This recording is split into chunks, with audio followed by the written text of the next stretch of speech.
Pues se cumplió el plazo de la participación ciudadana para la integración del Plan Nacional de Desarrollo, como lo indica la Constitución, y solo vamos a recordar brevemente qué es este proceso del Plan Nacional de Desarrollo, que es la guía del gobierno para cumplir sus compromisos, para establecer, digamos, las soluciones a los problemas, las preocupaciones, reivindicaciones y aspiraciones del pueblo mexicano a lo largo de estos 6 años y la forma en cómo se va a ejecutar el gasto. Esa es, digamos, la integración del Plan Nacional de Desarrollo. Hay un sistema nacional de planeación democrática que ordena el artículo 26, y de tal manera que al programa de gobierno, al proyecto de nación que en un inicio defendió la presidenta cuando fue candidata y los compromisos que adquirió, se integra, digamos, los 14 repúblicas, que son los 14 temas que incluyen sus propuestas, los 100 compromisos que se presentaron al inicio, el primer día de la administración, y pues a todo esto se suma, con la participación de la ciudadanía, las propuestas que van a fortalecer y enriquecer el Plan Nacional de Desarrollo. Entonces, durante el 6 de enero al 19 de enero se llevaron a cabo la mayor parte de los foros de consulta en las 32 entidades. En ellas participaron organizaciones obreras, campesinas, de la sociedad civil, pueblos originarios, instituciones académicas, investigadores, organismos empresariales, jóvenes, mujeres, personas adultas mayores, personas con discapacidad y, bueno, pues todos estos foros organizados por todas las dependencias del gobierno federal para lograr que se llevaran a cabo en las 32 entidades. Entonces, bajo la coordinación de la Presidencia de la República, ahí se va a redactar, una vez recogidas las propuestas de que sean, ahorita vamos a informar cuántas, ya ayer terminamos la recopilación de las propuestas, tanto en línea como en los foros, y el número resultó muy interesante. Después de que se recuperen estas propuestas, se integrará un documento, digamos un documento primero que, digamos, tiene una parte de principios ideológica de lo que es el proyecto de nación, los principios que guían la acción del gobierno, junto con las acciones que va a llevar a cabo para atender los compromisos, para atender las reivindicaciones y para cumplir con la Constitución. Y una tercera parte del documento es, digamos, propiamente el aterrizaje técnico, presupuestal de cada una de las dependencias, de cómo se va a atender los temas nacionales. Y que al final, una vez entregado a la Cámara de Diputados, antes de que se cumpla el final del mes de febrero, tiene que publicarse en el Diario Oficial de la Federación, y después a través de la Secretaría de Hacienda y la Cámara de Diputados se va a dar seguimiento al cumplimiento de todos los compromisos, metas y todos los programas que considera el Plan Nacional de Desarrollo. Este es el proceso del Plan Nacional de Desarrollo y vamos a informar cómo fue este proceso, que fue muy participativo, que tiene novedades y que pues por primera vez mucha gente se sintió pues convocada, invitada y sobre todo pues con mucho ánimo de participación. Solo recordar que por primera vez se está consultando a los pueblos originarios, a los 68 pueblos que tiene este país, que forman parte de su diversidad cultural y que a partir de septiembre se les reconoce derechos plenos de la reforma constitucional que presentó el expresidente Andrés Manuel López Obrador, y que a partir de esa reforma constitucional que reconoce como sujetos de derecho público, pues ya adquieren otro tipo de derechos que ya se reflejan en los planes de gobierno, y que el gobierno de la presidenta Claudia Sheinbaum incluso estableció un presupuesto especial para el ejercicio desde las comunidades para la atención a los problemas y a los planes que tienen cada una de las comunidades y pueblos indígenas. Pues se rompió récord de participación, hubo 57 foros, todavía hay 2 más pendientes, un Oaxaca, que nos pidieron por un proceso de consulta de los pueblos originarios, es el único que queda pendiente. Pero bueno, se hicieron ya 57 foros presenciales en los 32 estados, y ya haciendo el recuento de los participantes, fueron 53,000 personas que participaron en este proceso de reflexión, de propuestas y de discusión sobre los temas, los diferentes temas que involucran al país, que involucran a la sociedad. 22,000 de ellos participaron de manera virtual, o sea, hubo conexión, hubo transmisión directa de todos los foros, todavía en las redes sociales, quien quiera consultar qué se discutió, qué se dijo, cómo fue, incluso cuánta gente participó, ahí está, por un lado en la página de Planeando Juntos, y en las redes sociales de las diferentes dependencias ahí quedó establecida la memoria de este proceso de consulta. Es una cantidad bastante considerable de personas que a lo largo y ancho del país participaron, 53,621 personas. También es inédito el hecho de que se recibieron 10,526 propuestas. Dicho sea de paso, en cada uno de los foros, de los 47 foros que se hicieron, hubo participación, mesas especiales para los temas de los pueblos originarios, para el tema de los derechos de las mujeres, de la igualdad sustantiva y el tema de la tecnología, porque era un tema transversal, pero también temas como las personas con discapacidad se incluyeron en todos los foros bueno, no en todos los foros, pero en casi todos los foros hubo participación sobre estos temas. De las 10,526 propuestas, pues están incluidas en los ejes generales del Plan Nacional de Desarrollo, que es gobernanza con justicia y participación ciudadana, desarrollo con bienestar y humanismo, economía moral y trabajo y desarrollo sustentable, así como lo que decía de los ejes transversales que atraviesan todas las políticas públicas. Entonces, aquí, de tal manera que con las propuestas que encajan en este esquema es como se va a integrar el Plan Nacional de Desarrollo. Un agradecimiento pues a los ciudadanos que participaron, a las organizaciones que elaboraron, a los académicos que hicieron su trabajo de pues hacer propuestas, pensar, hacer diagnósticos y sobre todo a las dependencias que pues se abocaron a organizar con la participación y ayuda de los gobiernos locales de los 32 estados. Los gobiernos se involucraron en la participación y en la organización de estos foros de consulta. Tengan la plena conciencia y sobre todo pues la certeza de que sus propuestas están siendo tomadas en cuenta, están siendo sistematizadas, son muchas. Hay unas muy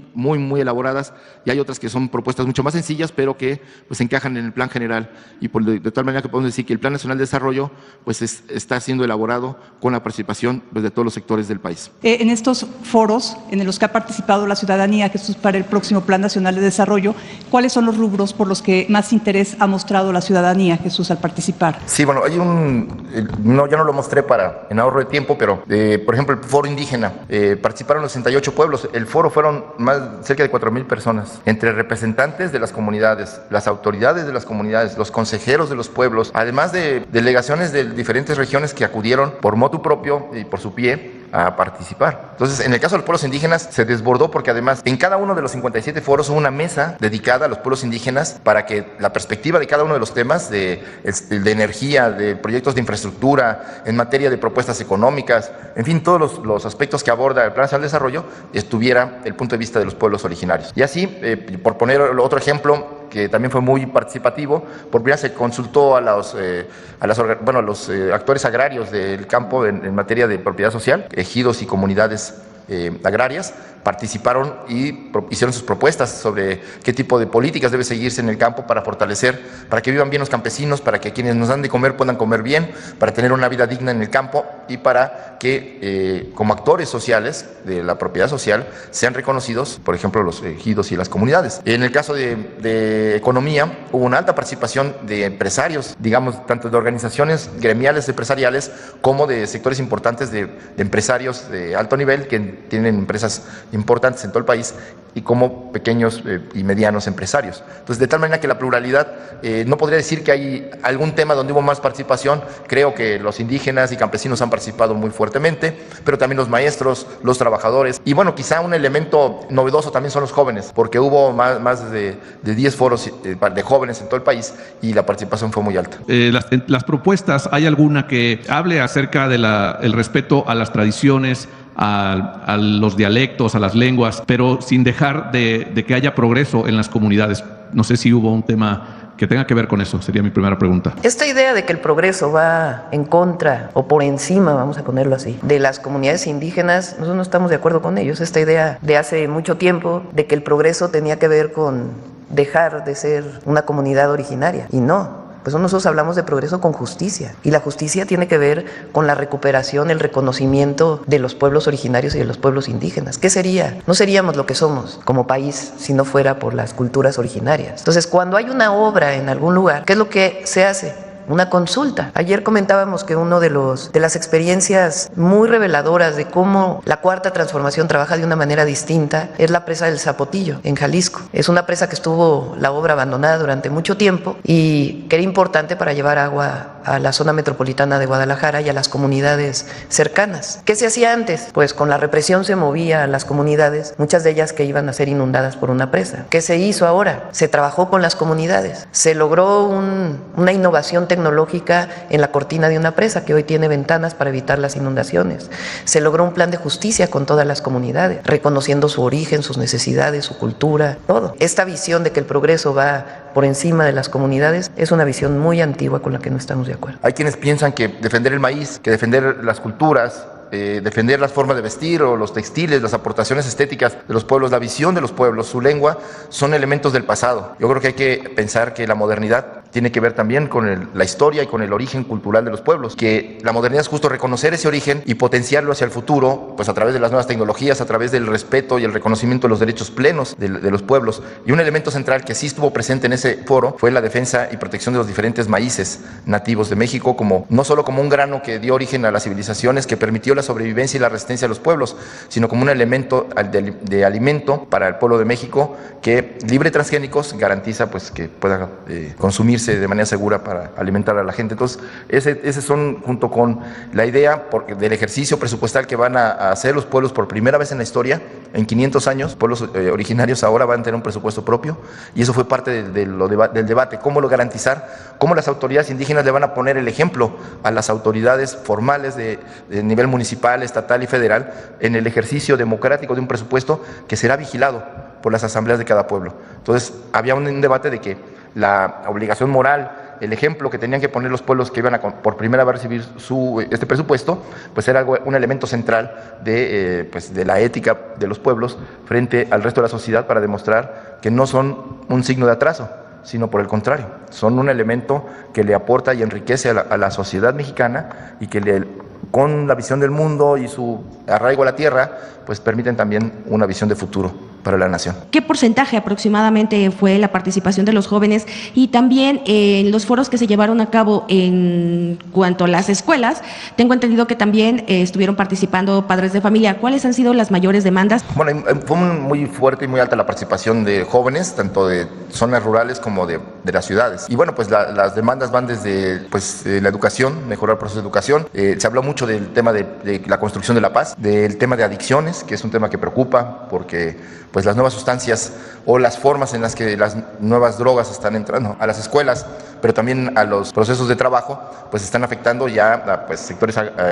del campo como de la ciudad. Y al mismo tiempo, bueno, pues hay demandas de promover mayor acercamiento a la cultura, contra el centralismo cultural que luego las capitales de los estados tienen, de acercar la cultura a todas las regiones, de también tomar en cuenta lo que se hace, el trabajo, la creatividad de los jóvenes que no tienen forma de darse a conocer más allá de las redes. Entonces también buscar formas de promoción cultural, de formación y de exposición de sus trabajos, más o menos, y temas de deporte, que pues apertura más de espacios públicos, de lograr que haya una infraestructura pues suficiente para hacer deporte, para poder también convivir y hacer de los espacios públicos y deportivos pues espacios donde se promueva la salud, el buen vivir y la comida sana. En algún momento dado, en cuanto a la recuperación de la cultura, y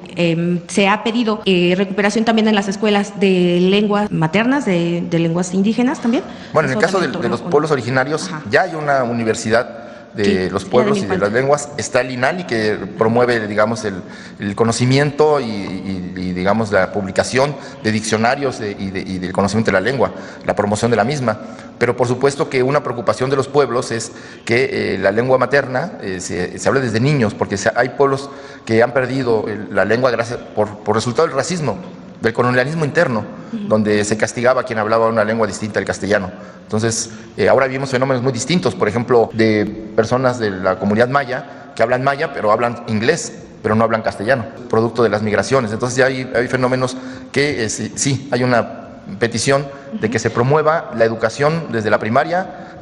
con lengua, y que también en la universidad pues una de las opciones de aprendizaje de la lengua no sea solo el inglés, sino una lengua originaria. Entonces sí hay esta reflexión y estas propuestas para fortalecer las lenguas maternas originarias de México.